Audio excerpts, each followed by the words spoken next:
नमस्कार, अंशक न्यूज़ के साथियों, आप सभी का स्वागत है। जैसा आप लोगों को हमने बताया कि हम लगातार कवरेज कर रहे हैं जंतर मंतर से और वहां पर उपस्थित हैं। आप लोग देख सकते हैं सोनम वांगचुक सर को यहां से ले जाने के बाद लगातार भीड़ बढ़ती हुई दिखाई दे रही है। लगातार जन सैलाब यहां पर आ रहे हैं और लोग कई स्टेट से आ रहे हैं, चाहे महाराष्ट्र हो, चाहे बंगाल हो, चाहे एमपी हो। लगातार दूर दूर से लोग इसमें जुड़ने का भी प्रयास कर रहे हैं। जब सोनम वांगचुक सर को ले जाया गया, एक खबरें जो है बहुत तेज़ी से वायरल हुई, बहुत तेज़ी तक लोगों तक पहुँची, जिससे कि लोग महाराष्ट्र तक यहाँ से चल के आ चुके हैं। अब उनसे जानने का प्रयास करते हैं कि उनका मुद्दा क्या है और वो लोग महाराष्ट्र से क्यों आए हैं। आइए हम उनसे बात करने का प्रयास करते हैं। तो आप नमस्कार सर। नमस्कार।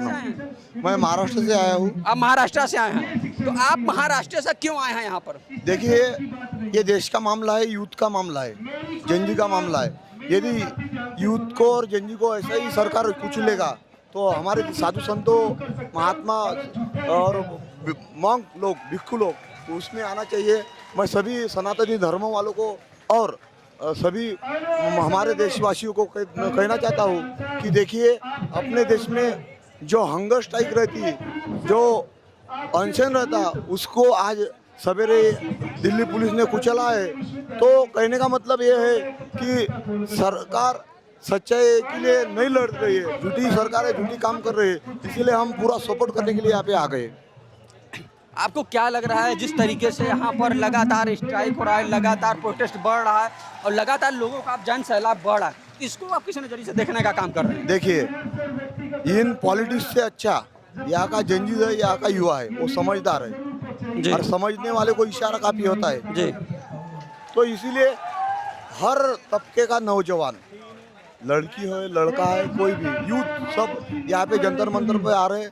जो शांतिपूर्वक हमारे वांगचुक सर प्रोटेस्ट कर रहे थे, उनको जबरदस्ती यहाँ से उठाया और वैसे उठाया कि जैसे एखादा कोई गुनहगार रहता ना, दहशतगर्द रहता या कोई डाकू रहता, वैसे उनको दरोड़ा डाल के उनको उठाया और अब लेके गए। हमको अभी फिलहाल मालूम नहीं कि उनको जेल में रखा कि उनका अंश तोड़ा, इतना मालूम नहीं, लेकिन हमारी मांग है कि वो तुरंत स्टेज पे आ जाए, नहीं तो फिर और ये हो सकता है और प्रोटेस्ट बढ़ सकता है। वैसे भी हम 20 तारीख को कुछ भी हो जाए, 20 तारीख को संसद घेराव करेंगे, संसद मार्ग निकालेंगे, संसद में जाएंगे। आप 20 तारीख तक रहने वाले हैं? 20 तारीख का नहीं, जब तक धर्मेंद्र प्रधान इस्तीफा नहीं दे तब तक हम नहीं, तब तक रहने वाले हैं आप। चलिए, आप सर बता दीजिए, आप कहाँ से आए हैं? हम बिहार प्रदेश से जहानाबाद जिला से आए हैं। अच्छा, वहाँ मेरा से? नाम धनंजय कुमार यादव है। आप इतना दूर से चल के क्यों आए हैं? आए हैं हमारे देश के भविष्य के बच्चे के साथ, जो हमारा सरकार जो है जी। ये नीति के खिलाफ काम कर रहा है, बच्चों को भविष्य के साथ खिलवाड़ किया जा रहा है।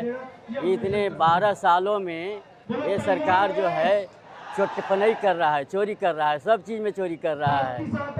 नीट पेपर की चोरी कर रहा है, सांसद की चोरी कर रहा है, विधायक की चोरी कर रहा है। जहाँ जहाँ इनकी मतलब सरकार नहीं है, वहाँ वहाँ सरकार की, दूसरी सरकार की पार्टी को गिरा करके और अपना सरकार बना करके ज़बरदस्ती शासन करना चाह रहा है। पूरे देश को मतलब ये अपने आप कब्जा में लेकर के चलाना चाह रहा है। देश के हर जनमानस आक्रोशित है इसकी नीतियाँ और व्यवहार से। आपको क्या लग रहा है, धर्मेंद्र प्रधान का इस्तीफा हो पाएगा? धर्मेंद्र प्रधान की इस्तीफा देना तो चाहिए, लेकिन ये लोग नहीं दिलाना चाह रहे हैं। धर्मेंद्र प्रधान के तो इस्तीफा 2, 4, 5 दिन के अंदर दे देना चाहिए था। नैतिकता के आधार पर खुद अपने आप उनको दे देना चाहिए था। ये हमारे मंत्रिमंडल के वजह से इसके मतलब बच्चे 20-20 बच्चे जो आत्महत्या कर दिए, उन्हीं के आधार पर इनके स्वेच्छापूर्वक अपने आप खुद दे देना चाहिए था, मानवता के नाते। आपको क्या लग रहा है कि सरकार में नैतिकता बची हुई है? सरकार के नहीं, ये पास सरकार मानव का नहीं है, ये दानवों का सरकार है। ये सब राजसी प्रवृत्ति आ गया है इन सरकारों में। ये सरकार जो है हमारे देश के हर नौजवानों के साथ भविष्य का खिलवाड़ कर रहा है। नौकरी में भी चोरी, में परीक्षा में चोरी में। ये आप देखिए, प्रोटेस्ट कर रहे थे हमारे मतलब लोकप्रिय जनमानस के मतलब वांगचुक सर, जिनको मतलब किस गलत नीति के तहत उठा के ले गया। जब हम लोग चोरी रूप में उठा के ले गया, ज़बरदस्ती ले गया, उनको उठा के ले गया। जिस समय दिशा पेशाब का पैखाना करने का समय था, उस समय हम लोग ये थे सब अपने अपने क्रियाक्रम में लगे हुए थे। कम जनमानस के रहने के वजह से उठा के ले चल गया। यदि हम लोग रहते तो नहीं ले जाने देते, चाहे उसके लिए हम लोगों को जो भी करना पड़ता, हम लोग जाने नहीं देते। आप कब तक यहाँ रहने वाले हैं? कब तक रहने वाले हैं? हम लोग जब तक ये प्रोटेस्ट खत्म नहीं होगा जब तक रहेंगे। तब तक रहेंगे। हाँ, तब तक चलिए, आपने हमसे बात किया उसके लिए बहुत बहुत धन्यवाद। धन्यवाद।